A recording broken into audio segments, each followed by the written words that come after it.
ایک دفعہ کا ذکر ہے، ایک چھوٹے سے گاؤں میں دو دوست رہتے تھے۔ ایک کا نام حماد تھا اور دوسرے کا نام اویس۔ حماد ایک امیر گھرانے سے تھا، جہاں اس کے پاس سب کچھ تھا: خوبصورت مکان، باغچہ اور نئے نئے کپڑے۔ اویس غریب تھا، اس کے پاس بس ایک پرانی چھتری تھی، جو بارش اور دھوپ سے بچنے کے لیے اس کا ساتھی تھی۔ حماد کو ہر چیز آسانی سے مل جاتی تھی۔ جب بھی اسے کوئی نئی چیز چاہیے ہوتی، اس کے والدین فوراً خرید دیتے۔ اویس کو اپنی ضروریات کی چیزیں حاصل کرنے کے لیے محنت کرنی پڑتی تھی۔ اس کا صبح کا وقت بازار میں پتنگ بیچنے میں گزرتا، اور شام کو وہ چھوٹی موٹی نوکریاں کر کے اپنی روزی روٹی کماتا۔ ایک دن گاؤں میں ایک میلہ لگنے والا تھا۔ سب بچے خوشی سے ناچ رہے تھے، اور ہر کوئی اپنی پسند کے کھیل کھلونے خریدنے کے خواب دیکھ رہا تھا۔ حماد نے اپنے والدین سے پیسے مانگے اور ایک خوبصورت گھوڑا خرید لیا۔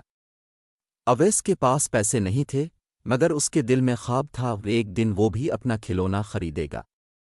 اویس نے اپنی پرانی چھتری اٹھائی اور بازار نکل گیا۔ اس نے بازار میں پتنگ بیچی، کچھ پیسے کمائے، پھر رات کو ایک حلوائی کی دکان پر کام کیا اور مزید پیسے اکٹھے کیے۔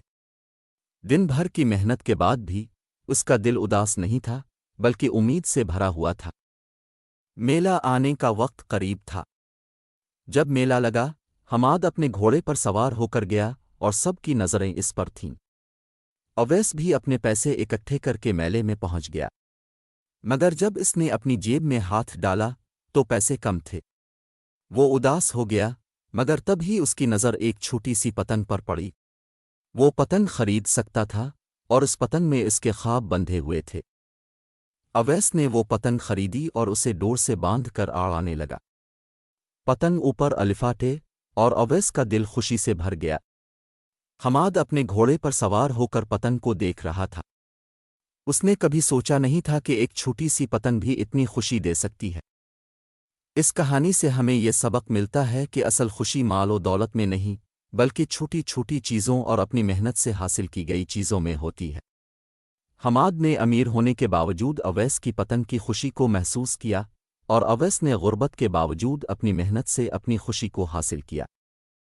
اخلاق: امیر یا غریب ہونے سے زیادہ اہمیت اس بات کی ہے کہ آپ اپنی محنت اور چھوٹی چھوٹی خوشیوں کو کس طرح اپناتے ہیں۔